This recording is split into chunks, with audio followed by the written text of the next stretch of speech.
Maybe.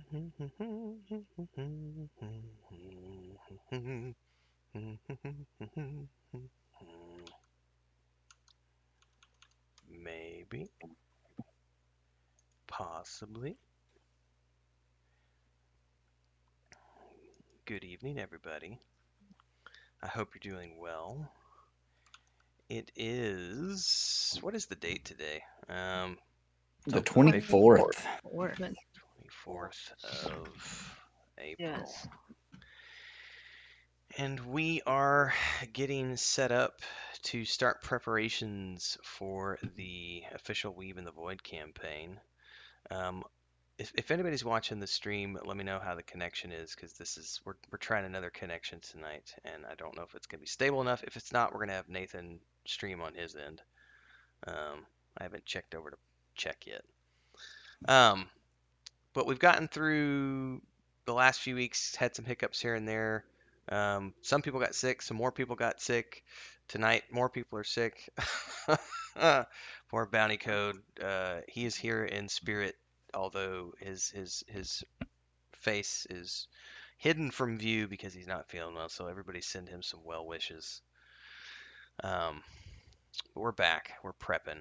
So the official launch date for the campaign is going to be June 5th, 2022. So we are marching down towards that date.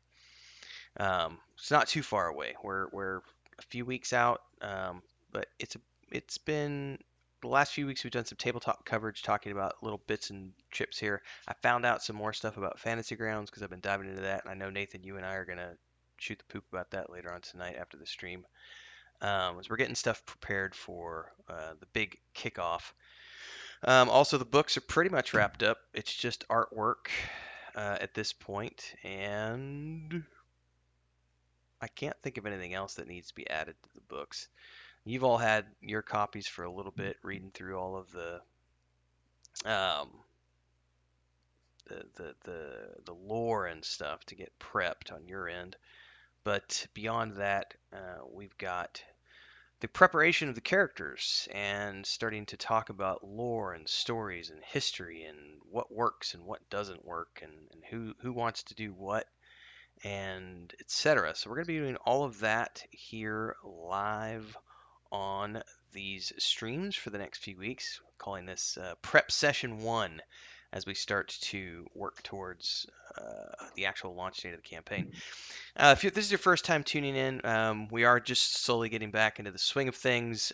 We previously did the Lost Mine of Phandelver campaign and then had some time off, and then we've been bouncing around a little bit doing some Sunday sessions here and there as we got the books finalized. We are the Wandering Hermits. It's myself, joined by Joey, aka Idador, and then Christina, aka Chrisma, who's over there in the corner.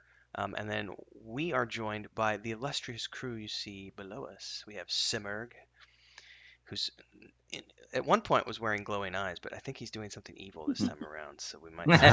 He needs to get the red glowing eyes. Right. I'll find some. Hold on. Yeah. We got Sparrow here in the middle. We got Nathan, the Nathan Napalm. Hello. And we got Bounty Code, who is not expected to say anything other than a murmur or a gurgle, since he's not feeling well. Hello. Hey, Bounty. I was expecting some Murloc noises, you know.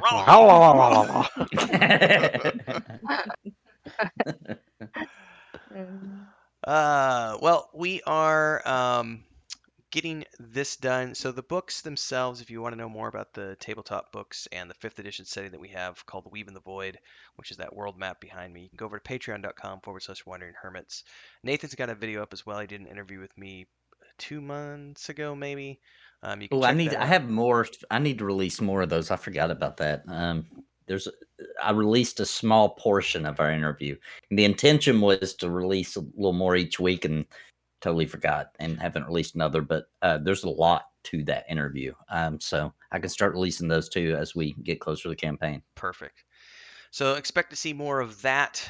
There's also a slew of videos on my personal YouTube channel under the Project Drammond playlist. I think there's like 115 videos that we did over the course of like 8 months or so before we actually moved into the branding for the Weave in the Void. So you can check all that stuff out over there at your leisure.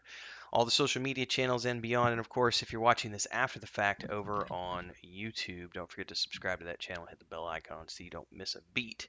And as we move forward, we're going to be getting back into things, prepping for the Kickstarter that's coming later this year for the hardback versions, which is separate than from the digital stuff. And we've got hand painted miniatures, signed art prints, a whole bunch of other stuff that we're preparing. So stay tuned for all that stuff.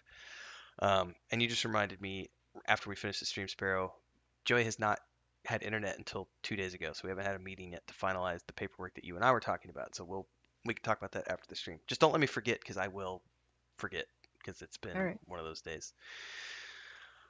Okay, so when last we met, we were just going over some general stuff. We've kind of teased a little bit about what everyone has been thinking about doing. Can I have your notebook, Chris? Because I don't know where mine's at. And let's start talking about.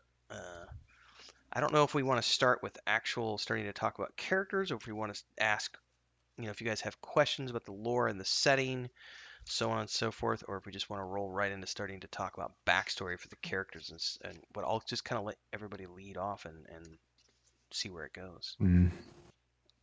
Yeah, I definitely think that, like, for me, I think it would probably be pretty good to get a well-rounded idea of like the setting, this world, like what the points of like strife or contention between different organizations or religions or any of the people, the cultures, any of that sort of stuff, because as it's unique to it's your own campaign and unique to your world. It's important for me to kind of get an idea about that, because I think that for me, that's probably going to have an impact on my decisions related to class. Because even though I've actually like tinkered with the idea of like doing something dark side, I think that's something that would be good to kind of chat about. I think that that's a good thing to kind of showcase for everybody too, while we're kind of all tinkering with our ideas. Yeah. So and I wanted. Oh, sorry. No, go ahead, Nathan. I was going to say I wanted to find somebody in the group that had something interesting, right? Like it could be, but it depends. It's going to have to do with either the race will have to make sense. But what I was thinking in my head that I thought would be really cool for roleplay, etc., and really get deep into the world and all that kind of thing was if I could be related to somebody in the party who is not part of the church and play a paladin, to where it's like I'm kind of torn because I've got this half elf because we share the same father or whatever. I was thinking something like that, but like I was going to wait and see what everybody else, see if I could fit that in. And if not, because it may not work because of races that are picked, etc., then I was going to play it off as like we're old, we grew up together, we're like brothers or brother and sister or whatever the case may be. So that's what I was thinking, because now that I know for sure that Sim isn't going to go paladin, I toyed with the idea of being Inquisitor, but I just don't think I can role play that very well. I think that it just won't fit. So I do feel like I can role play a paladin, where like I had these very strict, rigid kind of oaths and beliefs, and I want to stick to those, even at times.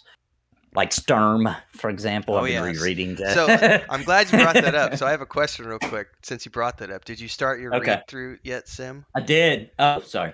Yeah, did you start, Sim? Yeah, I'm not as far in. Nice. I'm not as far into it as I would like to be. I think I'm currently on the book 1 area. I read through like the beginning part, like in the tavern or whatever, which was pretty interesting. Yeah. With the old man. Yeah, that was interesting. Man. That was kind of a fun little snapshot of the world. And, I kind of read over like those first, the 8 or whatever it is, different people that are in the. There's a few. The unlikely group of heroes. So there's like 2, 4, 6, 8. Yeah, so there's 8 of them. Okay. You'll meet more too, because there's. Yeah.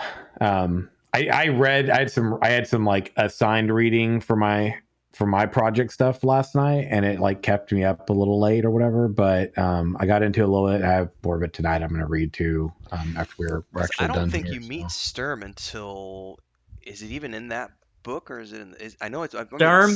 Yeah. Sturm comes on pretty early. He meets him. Remember, there's the meeting. He comes. Oh, that's right. He had just gotten the the armor. Yeah, Kitty Yara is the one that's later. That's the right. you one. don't Yeah. need. Because I Yeah. haven't. It's been a year maybe since I read those, so I need to. So Nice. good. I'm a little fuzzy. It's on Pretty it. so good so you know what far. what I Yeah. forgot about those books is how quick they move. Yes. I'd forgotten that. Mhm. I've read a lot of fantasy novels, and what I really respect about these particular ones is like, dude, it doesn't waste no time. It's just like bam, bam, Fair. bam, bam, bam, Agree. and it just keeps building Yeah. until you're. Sometimes you're just like, I gotta take a break. Like this is so crazy. I feel like I'm gonna have a heart attack reading I've this. been trying really hard to maintain good pacing with the chapters on Patreon, but it can be a struggle sometimes when you need to do an expose of information and do an so you got to find a good place to put that in so that if there's downtime when they're on the run or healing or something or they're going to a tavern to meet somebody, you can sneak something in there, but don't let them rest too long because you need that fast-paced action. And I don't remember if we talked about this in the Looking for More show, but I was saying that a lot of people have said that the first Dragonlance, it's that book is a lot like Empire Strikes Back. It's like the Star Wars of fantasy, where you really get a sense of having this group of characters who are in and out and meeting each other, and it's like Star Wars with a fantasy setting. It's such a fun book. So I'm glad that everyone. is. Sim's reading it for the first time. I know Sparrow's Yeah. rereading it. The only reason I mentioned that was because you mentioned Sturm, and it's not really a spoiler, but it's a character who is very devout in his beliefs to the point where it's like the lawful good paladin that you've played in Baldur's Gate 1 or Baldur's Gate 2, who is so lawful good that it annoys the hell out of you because he has to stop and help everyone, and like because the belief Yeah. system is so strict, which can make Yeah, for fun roleplay. And what I really like about Sturm is like there'll be situations where it's just like, come on, dude. Like, I'm not gonna no spoilers because Sim's reading, but there's the Yeah. part where they're on a trail and all they need to do is just get off the trail, and he's like, no, I refuse to like hide My in the honor. bushes or whatever. Yeah, my honor. And I was like, dude, that's the thing where, like I want to role play it that deep where it's like, like it's not even good anymore, right? Like you're not even thinking about what's good for the party anymore. It's just that is what you live by, and that's all you know. Well, that's an interesting thing if you end up playing your paladin like that. So we've got you. Well, I guess before we get into class stuff, because Sim had asked about class and stuff. So I know you've all been given the handbook, which is a chunky read at some point. But for the people on the stream to dive into this a little deeper for an expose, the two main factions that are going to be at play throughout the entirety of the campaign, or at the forefront anyway of the storylines, are going to be the Church of the Elder Ways and the Circle of Mages. Now, the campaign that we're going to be playing is starting off in the city of Parthauna, which is the headquarters for the Church of the Elder Ways and the Circle of Mages. We have the Vestige Temple, and then we have the actual Mage Towers. The city's about 500 years old. The backstory to get to this point is that roughly 500 years ago, we have this cataclysmic event that happened. Basically, humanity lived in the southern hemisphere, and there's a mountain range separating the realm of the Fae from the realm of the humans. The realm of the Fae was elemental magic. We've got elves, we've got dwarves, we've got brownies and halflings. And then in the human realm, we had humans, and they had built up technology to the point where they were able to use technology like magic. They had mastered quantum mechanics and quantum technology. And as a result, they were doing amazing things with science and technology. But eventually, that led to wars and strife. And eventually, there was a great big war. A bunch of quantum nukes were launched, and that opened up a bunch of rifts in space time that devastated the human realms. It also opened up a huge one in the middle of the Fey realm, which it took a bunch of the high elves and other mages. They had to try to close that rift. Some of them died in the process. There was a big explosion. It ripped apart the continent. We have the inner sea now as a result. We have islands off because everything got shattered. And the Dwarven Kingdom shifted southwest hundreds of kilometers. It was a very cataclysmic event. And about 98%, 99% of humanity was completely wiped out. The remnants fled north because all of the quantum mechanics had basically was irradiating all of the land that they were living in. And so the only way to survive was to run north. And they eventually got far enough north that they met a hidden monastery that had been tucked away in the mountains. This group of individuals called the Church of the Elder Ways, who were an ancient sect who worshipped a single god, and they had this monastery so far out in the middle of the wilderness to the north that it was far enough away that it didn't get harmed during the quantum explosions and all the rifts that opened up. So humanity took shelter there. They started to rebuild a few thousand remnants, but the radiation kept creeping north, and eventually they realized they were going to have to just completely leave the land behind. And they were faced with these impassable mountains to the north, which separated the realm of the Fae from the realm of the humans. They crossed those mountains, and they found themselves in the realm of the Fae. Now, the elves, trepidatious of these humans because they had witnessed what their technological prowess had brought to the planet. There was a disagreement between the elves. There was an elven civil war. Some of them wanted to kill off humanity. Some of them wanted to welcome them in and give them shelter. The elves that wanted to give them shelter won that war, exiled the rest to the far north, and sent the wood elves down south. And they met the humans along with the hill dwarves, and they helped these refugees settle in the riverlands. And after a few years, as humanity began to spread out, they eventually saw the sea and said, "We want to build a city here," and that was where Parthauna was built. Now that was centuries ago, 500 plus years ago. Flash forward to where we are today in the city of Parthauna when this campaign is picking up, and we're dealing with a tenacious relationship at best in a city where, on the one hand, you have the church and the humans, and this is a theocratic society, so it's ruled by the church. And then on the other hand, you have the Fae society, which each individual kingdom is at play, and they all have their own politics. The church and the circle of mages are the two main powers in the city.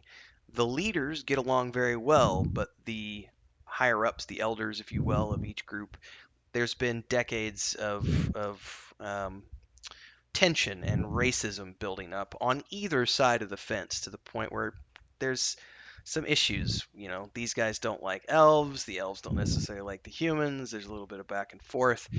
And throw into the mix, a plague starts, and this plague creates this moment of sort of like a tinderbox situation where it only affects humans. And so the racial tension grows even higher as we have some of the Church of the Elder Ways individuals who believe that the elves planned this and poisoned humans. And so they're trying to kill off the humans. And so we start to see this back and forth tension that's growing ever higher as the city is under the threat of this plague.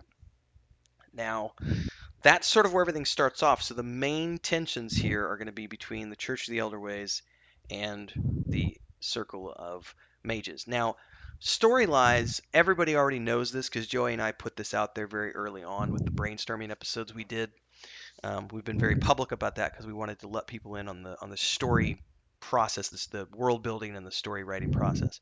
So we already know that, you know, without getting into all the details, the city falls. The city of Parthauna does fall during the course of these events, and this plague has created this situation where it's a result of humans finally absorbing the elemental magic into their systems, and combined with quantum technology that they've been using has created this mutation, and this mutation creates these creatures called the Turned. And these creatures are humans and half elves who have not made it through this plague, and there's some bad shit that happens. And when we come out of the first module, which is what we're going to be playing through live, we're going to be starting that first module. Is called The Escape from Parthauna. We play tested it live in August of last year. We did 6 sessions on my personal YouTube channel, so it's out there for people who want to spoil it. But that's a shortened version of what we're going to be playing through with the group here. So as you escape from that city, we're faced with a situation where the Church of the Elder Ways basically fully blames the Circle of Mages for the Turned and for everything that's happened. They quarantine off the city with a magic wall, magic dome, and then they start to hunt elven mages down. And it very much becomes a situation where the Circle of Mages is sort of in hiding, the headquarters is no more, and the Church of the Elder Ways has emerged as the dominant power, and they are actively seeking out and hunting down elven mages. And that's something that will escalate over time throughout the course of the campaign to where they're going to start to look at any Fae as potentially bad, whether it's a halfling or a dwarf or etc. But these are going to be the early months of the campaign. So this kind of answers Sim's question in a greater sense, because you're going to have the Church of the Elder Ways and you're going to have Circle of Mages being the main two factions. But then outside of that, you also have factions such as the Fuwar Shipping Agency or the Raven Syndicate, who are, one's an information guild, one's the largest trading agency, shipping agency, kind of like the West Indian shipping company kind of type thing at play here. So that's going on as well. Now, Parthauna is the human capital. Is that right? Yes. At the Up time until at the time of the campaign starting off, it is the capital city. So when your characters arrive, however they arrive, that's something we're going to be determining over the next few weeks, is what is the backstory of this group? How did they form up? Why did they form up? Because you have to think too, because at the beginning of this campaign, it's a completely different political landscape than it's going to be 3 months into the campaign.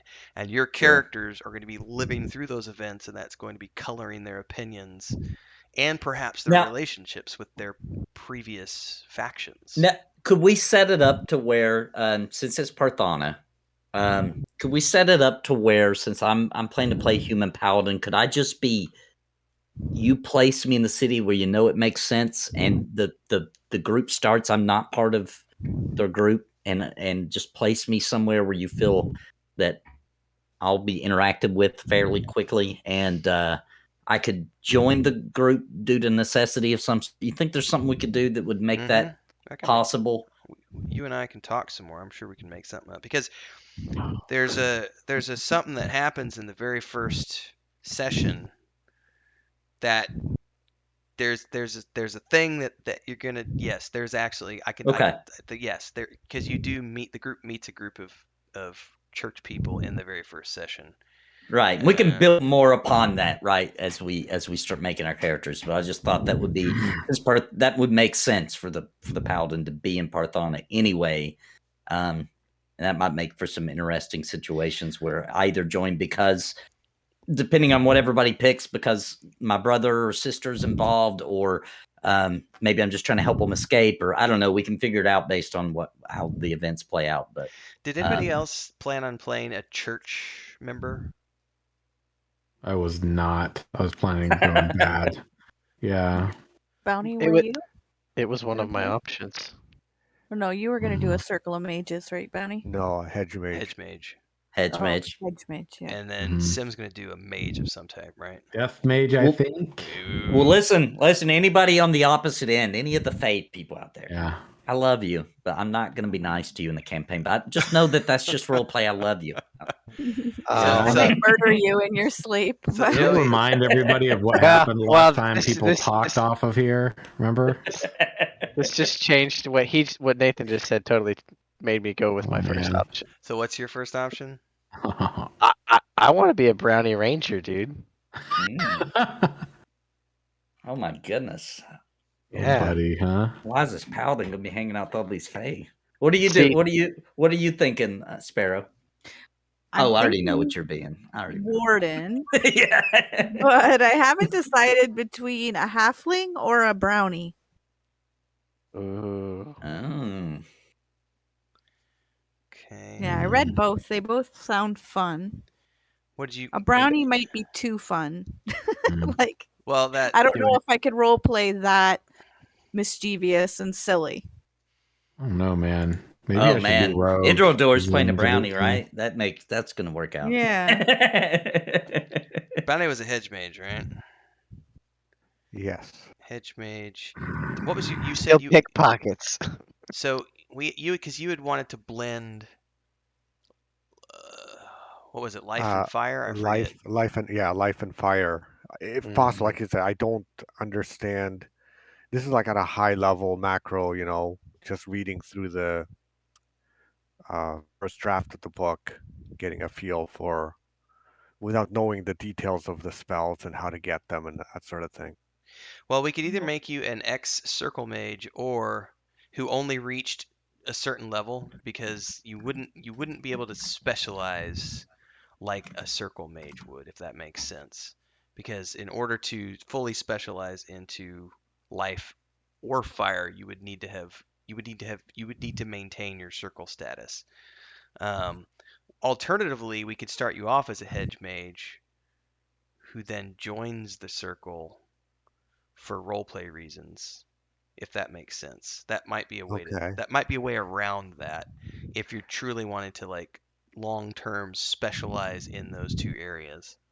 And if I don't understand what a hedge mage is, then maybe I will, would have turned or preferred the circle mage. So the hedge mage, basically the way the hedge mages work is just think of them as the generic wizards of D&D, in the sense that they have access to all the spells that are generic spells. It's like a sorcerer. Nah, more like just a normal wizard, like a not a specialist wizard. He's not like specialized in divination or alteration. It's just a general wizard, like old school 2.5. This is a wizard. He can cast all of these different spells. But because of that, he's not necessarily a specialist at any one thing. He just has access to lots of schools of magic, and he can kind of pick and pull different things. That's kind of how I envision the hedge mages, where they're kind of a jack of all trades mage. So, maybe they can do a fireball, but they can't do fireball, rain of fire, wall of fire, fire burst, fire thing, fire fist, fire blah, molten lava, rip apart the land and make water burn. You know what I mean? The kind of stuff that a circle mage might be able to do if they had a fire specialization, if that makes sense. Okay. And hedge mages typically operate on their own and join parties of adventurers and go off and do good deeds and earn coin, kind of like mercenary mages. They could also join a faction. I put these in. I don't know if it's in the draft you guys have. I think it is, but there's the Coven of Forkland, which is a branch off. It was some ex-circle mages who said, we don't like the fact that the circle won't allow half-elves to be mages. Like they don't want to allow half-elves to join because they're not pure enough and they can't handle the magic. So they branched off and formed this conclave in Forkland where they will accept half-elves as students, even though they will never achieve the full potential of, say, a full elf or a full dwarf. So there's that sort of option as well from a roleplay perspective for the mages. I'll let you stew on that.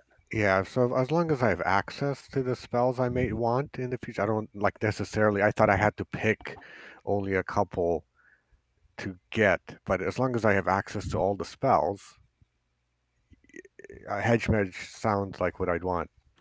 Well, instead of and you just, instead of specializing in life and fire, you would just be a generalist, if that makes sense. You'd still be able to do maybe some life magic and some fire magic, but you wouldn't be able to. Not as high level. Yeah, Is you that wouldn't be what able you're to have saying? all the cool stuff within life and fire as a circle mage would, if that makes sense.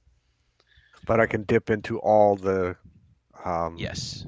things. Yeah, it would basically just pulling from. We would have to go through, and I might have to hand pick certain spells that you wouldn't have access to. But for the most part, you'd be able to pull anything out of the player's handbook and say, I'm a hedge mage. I can do all these things. No, I like that. Yeah. Okay, so maybe we X that out and say hedge mage. And then So stock up on potions in town because DM's not gonna be letting us take these rest breaks. Neither are any of you for me. I'm gonna have to work against the world and you people. Yeah, you have to hide your evilness. So Sim, this Yeah. is gonna be fun as hell, because if you're playing a death mage in a group that has a paladin. Yeah. I want an army of the dead, by the way. Intolerable. Yeah. I deep down want an army of the dead and to conquer the world. I just want you to know that.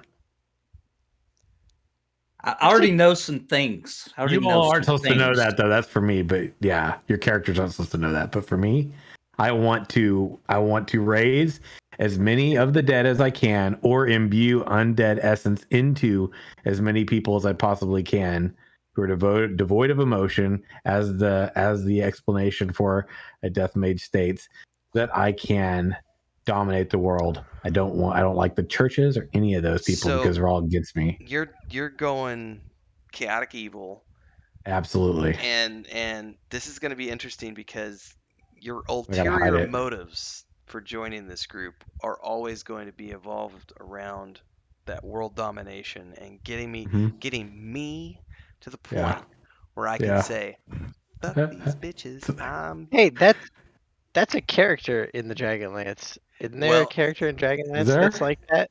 Oh, I might find some inspiration soon then, huh? you might be finding Okay. some inspiration very Yeah, soon. you will. He's not a death Oh, mage, great.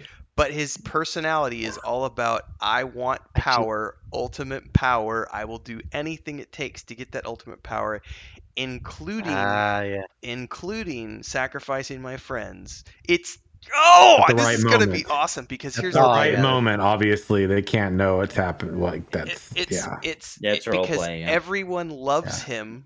Everyone loves him, but they're also torn by the fact that they know what he is. And He's like Loki.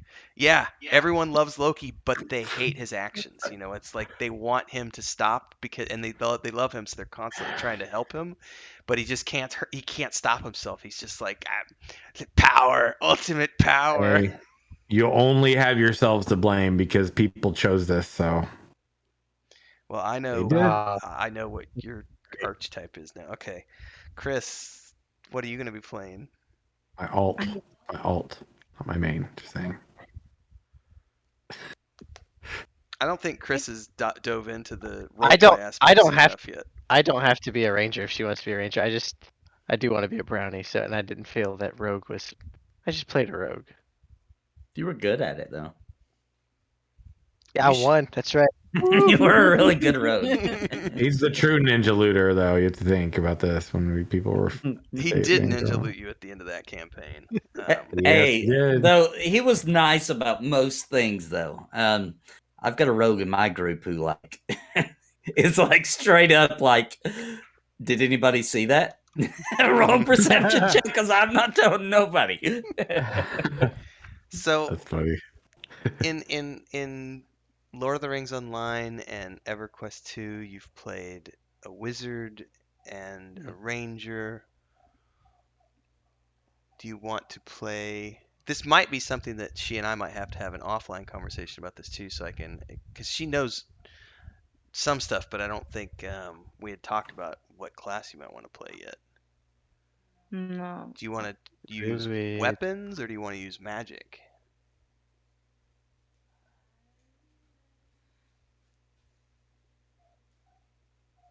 She won't play bad. She'll play good. I know that for a fact. Then she has to be a human then. What? It's already Yeah. started. Oh no. No. I'm getting in character. Look, the humans are right. Okay, I don't care about Oh. the lore book. I don't care. They are right.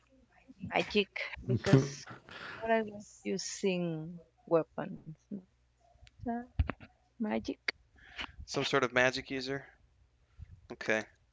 We'll have to, you and I will need to talk to decide if you want to do like a circle mage. It'll probably be good if she plays a circle mage, but we'll have to talk about the role play aspect of that. Because Nathan's character, that would be fun because Nathan's character will be at odds with her at some point, and then that gives Sim two people who he's going to Oh, have to deal with because he'll have a circle mage who's going to be against everything he does. But I'll talk to you later, Chris, and we'll figure that out if you're going to do a circle mage or a hedge mage or something. And then Joey, you can do brownie. Okay, so that gives us a good sort of an archetype. And then Nathan's character, if we're meeting him during the first session, Nathan, you and I we can talk more about that and figure out how to make that work. Because very early on in that first session, they do meet a group of church individuals, and that's where they can meet you. And I'll have to come up with a role play reason for why you would want to join their party. I already have in my mind because you're going to want to help escort them to their destination to make sure that X, Y, and Z happen, and then you're going to get drawn into some things along the way. So I think we can make that work. Now, you were saying Oh. you might want to do some type of like I don't necessarily figure. I don't think you could be a half. Well, hang on a second here. Sim, what was your race going to be? I haven't decided on that yet, but probably Because gonna also be something people usually tend to hate a lot. well, it post Parthauna, it'll be an elf. Probably an elf then. I was thinking elf, but he was half elf. That might be a tie. No. Forget about it. No. Be what you want to be. And I'm just gonna be an elf. I can just straight up not like anybody in the party at first, right? And based off the things that happen, and we'll see also what Renfell has planned out. But I already can think of some things that the paladin would do in lots of situations. Well, So- when we first start, is it going to be at the time where they're gathering the sick people before everything kind of explodes? You're getting to the city right as the plague is starting, so you're gonna hear some things and see some things, but it's not yet a dire enough threat to be full on. Like you're gonna know you're gonna get eased into it, but it's kind of like the chapters of the book. It's the first few chapters. It's things are happening, but it's not until like chapter 5 or 6 when taverns are getting blown up and Right. creatures are running around rampant in the night and eating people. So I was thinking we could meet each other like when they're just gathering the sick people to be healed, and then they kind of work together. The circle mages help the. We'd have to, yeah, because let me check this because we got a ranger that's Joey, Nathan's church. Sparrow, if you're a warden, you're not gonna have any affiliation with any of those. Bounty, sounds good. you're a hedge mage. So are you going elf or half elf, Bounty, or like brownie, halfling, dwarf? Probably elf. Elf. Chrisman will end up probably being an elf. Oh man, we're gonna have a party of people getting hunted. Yeah, high elves for me for sure. Then, based on what I'm reading. Yeah. But we won't be getting sick. That's true. Only the paladins at risk. So probably a high elf, right? Yeah, there's multiple elves though. The high elf, wisest of the elves. I mean, Yeah. I like I'm being just the gonna look down on wisest, humans because they've all made stupid decisions. and they die very quickly. Yeah, I look down on them. They're not worthy. All right, so we've got minded slaves. at least 2 elves. We've got a warden who's either going to be a halfling or a brownie. We have a brownie ranger. Okay. I don't know what Chris is going to do yet, but if she does a mage, it'll be an elf. And if you do something, Come on. something else. She needs to be a dwarf. That way she can get a beard and show these people how it's actually done. Has Chris ever thought about playing a sneaky class? Like a rogue we or might have to something? talk about that, like un ladrón like Joey played when we were in the last campaign, like sneaking and stealing. That'd be fun. She'd be my highly first recommend it. target. If she goes rogue, she'll be my first target. That's what I take a shot at. If that reminds anybody of anything. It's gonna be. I'm gonna cast a magic missile over your head. Oops, I missed. Oops, my bad. I'm sorry if that death bolt got close to your face. No, this time magic. So don't worry. It's not a soul shooting towards your face, I promise. All right, so circling back around, which of these characters would be someone that you would have a past relationship, Nathan, and why? I'm gonna ditch that idea Okay. because we'd have to get way too tangled up, and somebody else would have to change their background for me to make that make sense. So Okay. we're just going to make it to where whatever we discuss, I have a couple ideas too, but I would rather that we discuss those ideas and the party not know to make it No, Let's no, easier to see. role play. it'll be you and me. We'll do a one-on-one, and we'll sort out how you're gonna meet with them, and then I'll probably need we can do that too.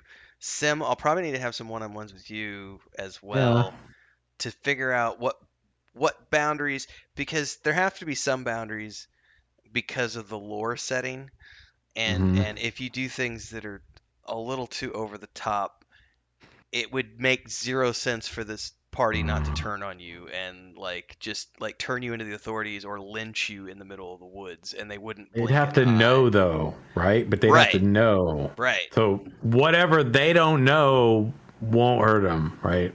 It's like we were Or talking about the other like, day about the vampire in Baldur's Gate 3. He just nobody really knows until you wake up and he's sucking on you in the Yeah. middle of the night, and it's like, wait, Yeah, what? Like that, I'm basically. gonna role play that I don't hate the Fae, right? Mm. But I feel sorry for them, right? Mm. Like I'm so entrenched on that humans are the rightful Mm. race of the planet, right?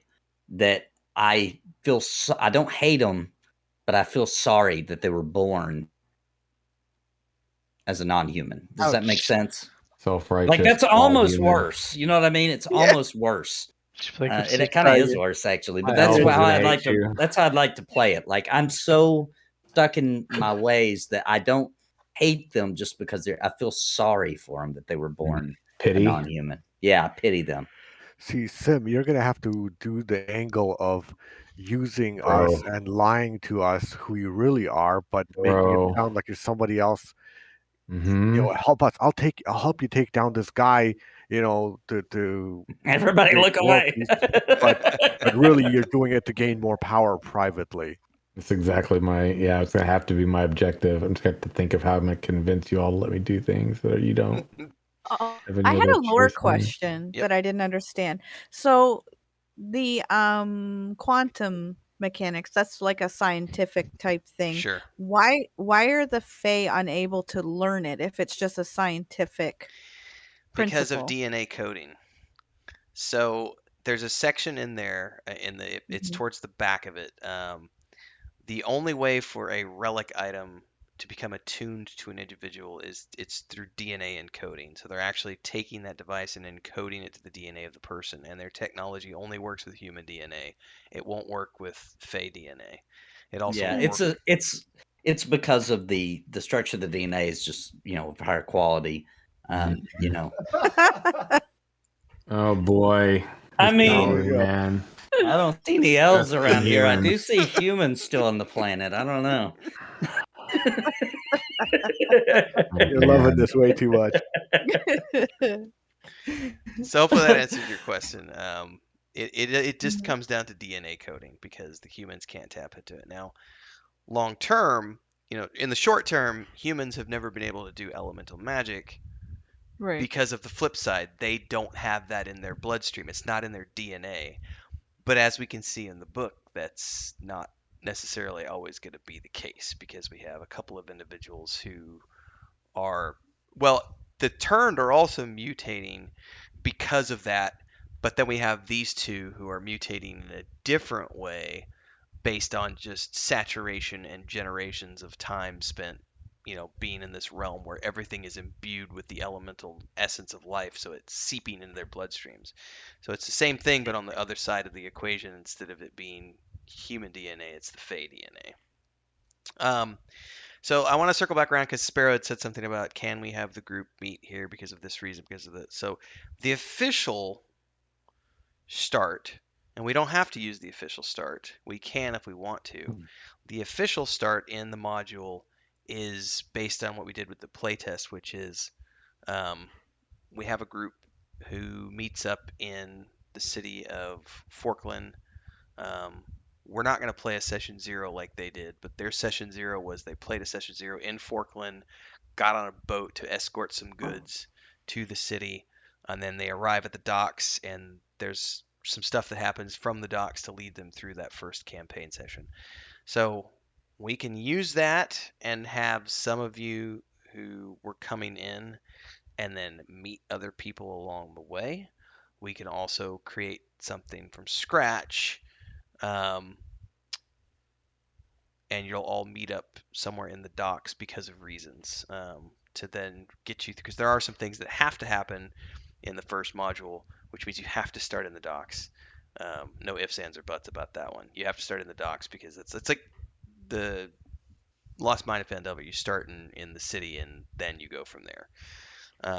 So we have to start you on the docks. But I'm okay with we have alternate reasons. Now, I don't know about it's you said gathering, you said something about can we meet during like a gathering of the sick or the gathering of the bodies? Can you Well, refresh? I'm not sure how much I can say about the book because I've read, up till chapter You 16 or it's whatever. spoilers, so it's fine. Spoiler alert, Okay. everybody.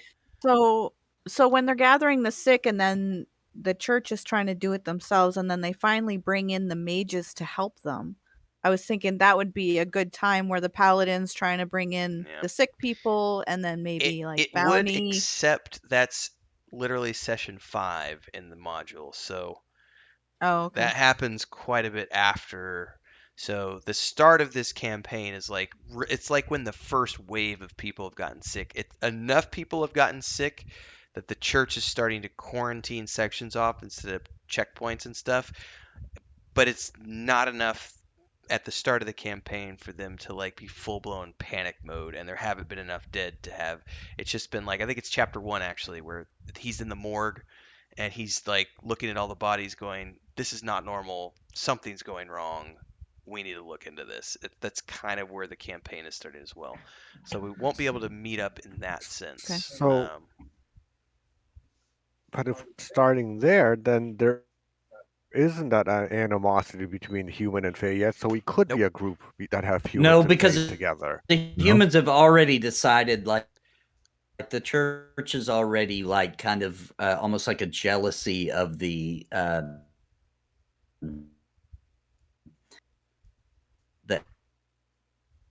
elves, and they've already like that's already been brooding for what several hundred years, right? Where they Well, just some of the don't church. like them. I think I may have had a hiccup in the internet there. Oh, okay. But some of the church. Oh, yep, you did. Okay, you're back. I think I'm back. Am I back? Yeah, you're good. Yeah, you're Okay, back. that was definitely a hiccup. First one of the night. So only some of the church feel that way at the start of this campaign. So we really could, you could have that first group session be of you all met up in Fort Glen and you were doing this thing together. You'd all been sent off in various missions, and this was the boat that got you back into town. And so you were either hired on as mercenaries, like some of you might have been hired on as mercenaries, other of you might have just booked passage on that boat, and that's what brought you into town, because the animosity is underlying at this point, but it's not open animosity quite yet. Okay. It is in Okay. certain sections. In certain sections, there are certain clergy members as well as certain elves and certain mages who feel the way about the humans as well. But it's mostly that's kind of like if they're all in the same tavern drinking and somebody's had a little bit too much to drink, you might see a fist fight break out, because of racial tensions. And maybe an elf walks by and the humans mutter something and spit in their direction. You know what I mean? Like, it's not open animosity quite yet. So the group very well could meet up in Forkland if they wanted to use that as the generic starter. But I'm open to ideas if you have other ideas about how the party got their start, based on our unique backgrounds. Hmm. There's still idealistic people in both camps Sure. that think that they can work together. Yes. That's Yeah. how I think we Yeah. can leverage it. Because if you read the book, the leader of the circle and the leader of the church are friends. They're playing chess together. Good note, by the way. So Yes. there's hope for there's a good side that is trying to work this out. We could be that. That's what could be forming our group together. So you can have a human and a fae together. We're the better side of Yeah, both yeah, and groups. I could play it. I could play it off as though like as these things unfold, I'm just uncertain as to what's causing it. So I'm not ready to just say like I will have a problem with Sim, right? Using death magic, right? Sure. There's no way around Yeah. that. But Right. all of us would have a Mhm. general issue with that. Yes. Yep. So that'll play off well, and then I do want to keep it to where I'm not a big fan though, right? Like I feel bad for everybody else because I think they're lesser races, right, than humans. But because of that, I feel like I'm the human for whatever reason we bonded, and I'm trying to protect them because they're weaker. You know what I mean? And kind of play it off that way. Self-righteous. Hey, that's the life of the paladin in this story. Yeah, he has to help the poor Yeah. fae have a better life because they're just not as good as humans and can't figure it out. Pitiful Yeah, and I'm little gonna creatures be that don't know any better. little pain in the ass sometimes too. I really like that about I really like that about that's probably the coolest story in progression too of Sturm, right? And I do want to be that guy who's just like it's so obvious that you're not even doing the right thing anymore. You're just stuck in this kind of rigid structure that's not even smart or good anymore. You know what I mean? So I do want to play that off. I think there's a lot of room too for all parties involved, whether it's a circle mage, death mage, paladin, whatever the case may be. Everybody's belief systems are going to be put to the test as this unfolds in Parthauna, because all of your various parties are going to be pulling at you to want to do this thing. But you've met these people, you've become friends with them, you're motivated to be with them in this group to do this stuff together, and so that's going to be pulling at you at the same time and influencing how you respond to the requests from your main faction, or whether you respond to Right. them at all. What are the repercussions for that? So on And and it so does forth. also make sense that when I'm in the presence of the church, regardless of my feelings or what's happening at that time, it may start out like I'm being honest or what have you. And I'm like, hey, I'm going to stay with these people because of X, Y, Z. However, when this is over, I'll have them all rounded up for you. You know what I mean? Like, it could be that, but then it could turn into that's just an excuse or what have you, right? It's brutal. Yeah, there's a million ways we could play it Well, where because it's like, literally, hey, if I'm you on your side, right? for people who haven't read the book yet, I know Sparrow and Bounty are deep into the chapters. Like, the church is literally setting up concentration camps at the point where we're at in the novel, and they're rounding up elves and putting them into these camps and sterilizing them, and just eradicating. It's not pretty, and being someone who's righteous in a good way, like you Right. actually care about. I wouldn't actually agree with that. However, I may know it's happening, and I may rather shield my group from even knowing that. Like be embarrassed that the church is doing that part, right? And just look at it more of like they're going through this horrible phase right now. They'll get through it. And I'm more interested in I don't want my group to be aware of the horrible parts of you see what I'm saying? And on the flip side of Yeah, that, no, absolutely, Nathan. Because look at Schindler's List in Right. Germany. He was a German, but still did the exact opposite of what the country was telling him to do. So you And he could be a played both Schindler. sides too. He That played in both the sides. right. Yep, he knew what to do. The politics. He paid the right people off. But you could be a Schindler paladin. now, and on the flip side, I was just thinking about Sim's character. From Sim's point of view, the chaos surrounding the fall of the Circle of the Mages is his perfect opportunity that he's been waiting for, because the restriction against using death magic for the resuscitation of corpses to do your bidding, that's always been this thing that's just been like nagging at him, like they're holding me back. It's like the um it's like the Anakin Skywalker fall, right? Like this whole thing of the Yeah. power of the dark side, that he's being told he could do all these things if only he would, screw the Jedi Order. They're holding you back. Look at all these things that you could do if you would just abandon the Jedi Order and go to the dark side. And so the struggle of constantly being good because you want to do good, but also you want the power. And so it's like, and then finally, the fall of the Circle of Mages is kind of like the doors have opened now, and you are set free upon the world to now delve into all the little things that you wanted to do before. The hard part is going to be keeping that a secret, Getting away with and it. or yes, getting away with it, and or doing it in a way, because like you can do your magic, like some of your basic magic stuff you could do in the party, no problem, but the actual necromancy, I don't know how we're going to do that yet. Like that's throwing my mind for some spins, because I'm trying to think about how we're going to actually allow you to use necromancy.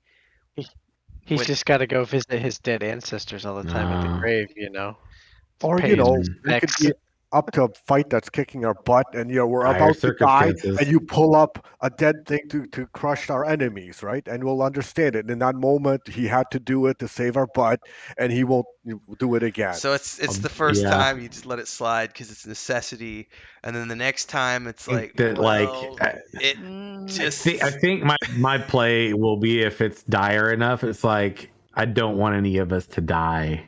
There you go. Exactly. That's If I raise them, it'll just be for the fight, and I'll let them go right after. We can destroy. I can destroy it and put it down right after. There you It, go. it doesn't have to exist outside of the fight. I think Nathan and I would struggle with that. You Yeah, might. I You're definitely about will. to I die. definitely will. I will totally outright reject it. Yeah, I would. To be honest, It's I will. unnatural. I may allow it to save somebody in that, Oh. for that moment that Yeah, just a that it moment, man. saves them, See, but then I I will love it. immediately crush. I love it. Just a moment, just that moment. That's all I'd ever ask They for. won't be like following you around as far as Right, I right. I Of course can. not. Because you're Of course allowed I'll be to not. slaughtering them. no the one's death ever going to circle. notice that Just dead. for the fight, and the moment it's over, they die. That's And I'm going to be all. preaching to you back at that camp Sorry, too. like Oh my gosh! persuasion, This is persuasion. going to be great. It started. And I'm literally picturing like Sim's gonna have like this pocket rat or some creature that Yeah. he's resurrected, that's gonna be like his buddy, and no one's gonna know because that's his It's he's familiar. he's been like practicing on his familiar, and he's gotten it good enough to where no one knows that it's He's actually an familiar. undead creature. It's starting to really smell some. You might want to give him a bath. It's a Yeah. rat, man. They always smell like. Yeah. It's going to be difficult. It's going to be difficult when we're in town and I'm looking around and I'm seeing Yeah. some of them human guards around. I'm like, Mm-hmm. oh, this guy here Face palm like this, going. could just turn them in real quick. I'll just ask everybody, be like, have you bathed recently? Bathed. Something We need him for his Something power. smells bad. You've been out in the swamps a lot lately. So I I'm would gonna like. think Nathan and Sim's characters are peas in a pod. I won't like either of them. Anybody have any further questions about the lore or anything else? Because I feel like we've gotten everybody's classes kind of figured out.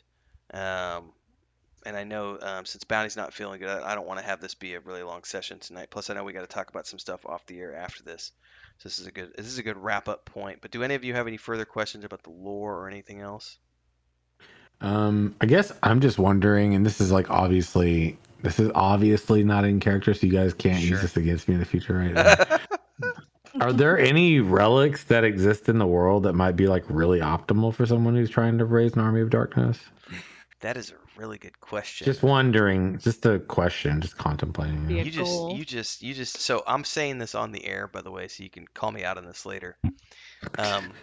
I hadn't planned on, because the necromancers were just something necromancy was something I wasn't. It's not in there yet, so you're gonna be our test for necromancy. Oh, beautiful baby. Yeah. So here's what we could say: is we could work something in here where there was perhaps at one point in time there could have been a necromancy class, but shit went south, and it went so far south that the mages buried it in their history to where no one has talked about it for 2,000, 3,000 years or whatever. It's been hidden in the past of the elves, and maybe through the course of the campaign, there could be the possibility that you uncover pages or something, scrolls or some reference to this ancient necromancer, and you start to question everything you've ever been told about necromancy being a prohibited form of magic. Interesting. So who Maybe knows?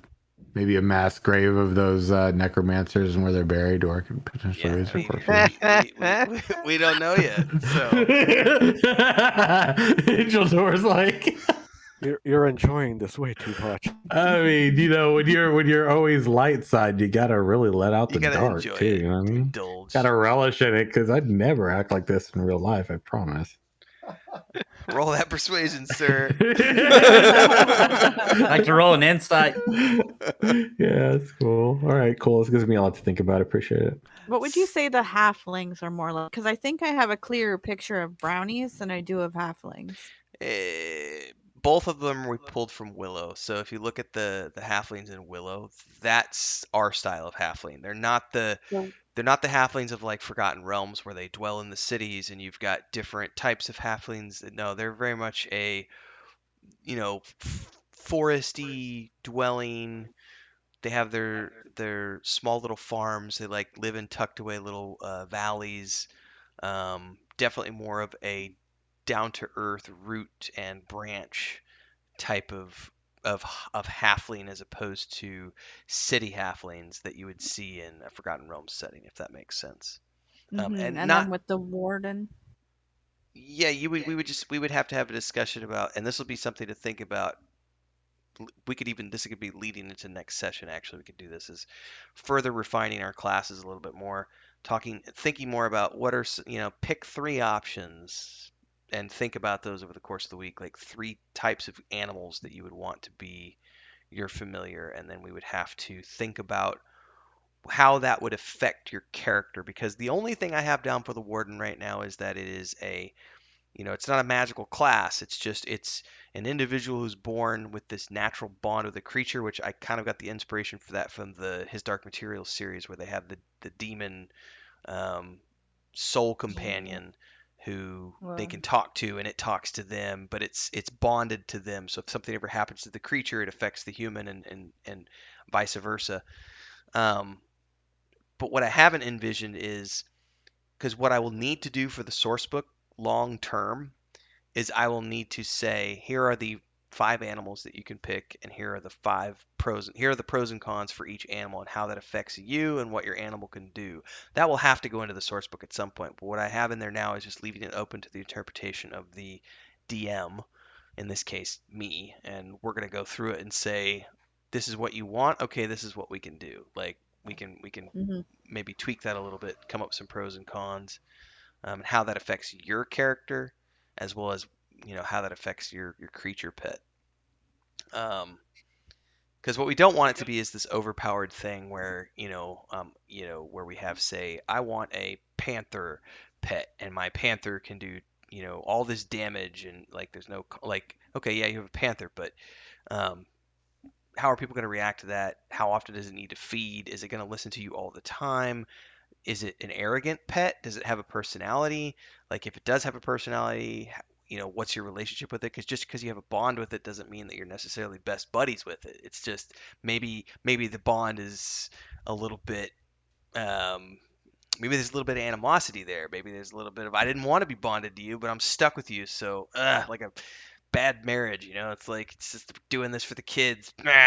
It's like how do we deal with those types of scenarios? So I would say think about a few animals, and then we'll start to think about how that might work. And also think Yeah. size appropriate, I would say too, because Yeah. The, I was thinking fox, lynx, yeah, that type of thing. A yeah, wolf might be too too big for big, like a brownie or a too halfling, but big for a brownie or a a halfling. Yeah, fox or a lynx are kind of small. yeah, those would work. I think an owl and is another option. A raven, you the know. source book talks about the halflings being farming people, and I Yes. know Sparrow loves Hmm. farming.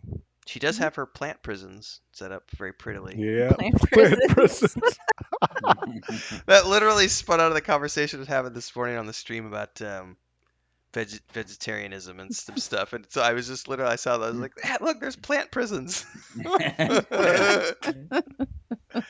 So yeah, I mean, you could think of small farm. I mean, like a shrew, which is like a little mouse type creature. But there's What's a also, shrew gonna do? I don't know, sneak into places, bite people, give them Spy. rabies.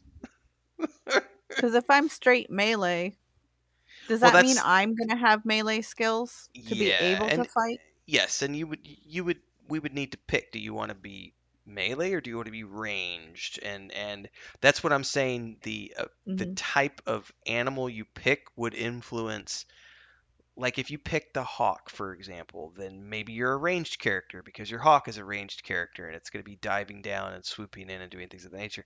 Whereas if you pick like a lynx, that's a melee character, so you might be a melee character. It might influence you in that way. You might have higher dexterity because your animal has dexterity.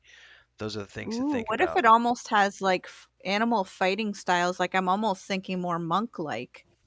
Like you have the different fighting styles that reflect that animal. That's a way to think about it. I would think it's more along the lines of how does that animal influence, like the animal nature, like Hmm. influence you as a class, because the warden right now, as I have it written, is very generic, and so we can definitely flesh this out more as we get closer to the launch date. So that's your homework for this week, Sparrow. And do I have homework for anybody else? I don't think so. But be thinking about ways that we can further discuss the backstories for the characters. I got to talk with Chris and figure out exactly what you want to play. What's up? Your internet. Oh, can you guys hear me? Yeah. Yes, Yeah. but she Yep. froze though. She froze for me on Discord. Yeah, Oh, she's it's back mine. now. Yeah, it was brief though. Okay. Next week, Nathan, I'll have you host the stream, FYI, so we don't have these issues. Yeah, that'll be perfect. Yep. I think she's So back. it'll be on a different Wait like a minute. Nathan's channel, or on is he gonna do it on No, I'm Weave and gonna do it on the Weave and Void. Okay. Yeah. But next Sunday I won't be able to. I'll be out. I'll still be able to do the show, but I'll be on my phone. I even got me a little Bluetooth headset with the microphone because I'll be in a hotel. Okay. I my kids got the competition, so Oh, we'll that's leave right. on Wednesday. Well, We'll be in Oh Orlando. yeah. I it's can still do the show. I'll just be in the hotel and I'll use my phone for it's my camera. that's all But I good won't be able because to host. we're not too stressed about the quality aspects yet until we get to the actual live stream campaign. So the week after we'll be able to test you hosting and then go from there. So we'll be back next week, everybody. Same time, same place, 9 p.m. Central. Um, let's do the spiels now. More information about the Weave in the Void because we are starting this campaign on June 5th. The books are going to be out on June 1st. You can pre-order your books at patreon.com/wandering hermits. These are digital books only at the moment. They will be out June 1st. And we will be doing a Kickstarter for hardback versions in, we're thinking July, like mid to late July, possibly August 1st, somewhere in there, for hardback versions for those of you who want the hardback versions. But we're waiting until we've actually got a few weeks of the live stream campaign under our belt because we want to make sure that people understand that it is a actual functioning launched product and that we're not doing a Kickstarter for an idea. It's just these are for the cover the print costs for those of you who want the hardcover book.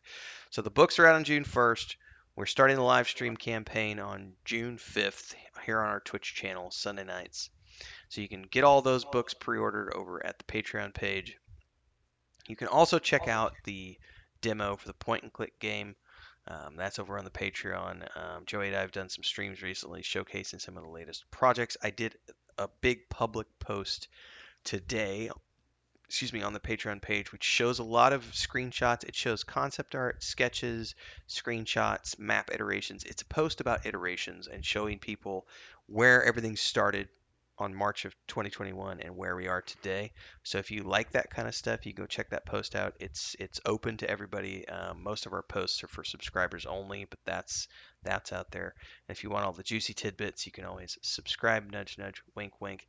And I would urge people, go ahead. Your best option is to subscribe. You get a lot of cool perks for it. And also, and I'm going to plug the hell out of this as we're moving forward because ultimately, our long-term goal, we have the first goal we're doing for that Patreon page is to get it up to like $3,000 a month. And when we do that, one of the things we want to do is get Nathan here to go from just doing random character art to doing avatars and other things. And that also gives us some more budget to do some artwork with some other people we know who are doing some monsters and creatures and things of that nature. So if you want to support, you're not just supporting Chris and myself and Joey, you're also helping support Nathan and etc. So head over to the Patreon page. You get a lot of different perks. It's not just about the books. You get access to map packs and the chapters of the novel and all these different things. There's various tiers. Check it out. The digital books will be available for sale as standalone products on June 1st. So if you're just wanting to wait and not subscribe, you can totally do that. You'll be able to pick them up individually. But the cool part about subscribing is not only do you get the books, you also get the map packs included with that subscription as opposed to buying everything individually, which is why I always say subscribe. You get better deals that way. Beyond that, don't forget to check out the various social media channels because we have lots of cool stuff up. And if you are a patron, there is a Discord channel just for you where we share snippets and sneak peek previews. And we're looking forward. We would like to do some private stuff for our patrons in the near future. So we're trying to. I think we may have asked a question in the patron channel recently about what people would like to see. The patron tiers are going to be evolving a little bit once we hit June because we're obviously going to be launching the books.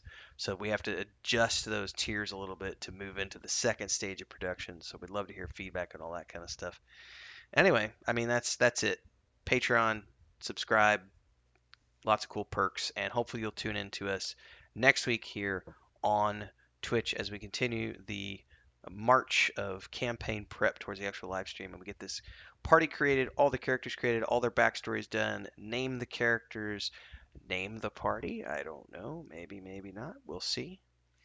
Until next time, I'll let everybody do a round table good night.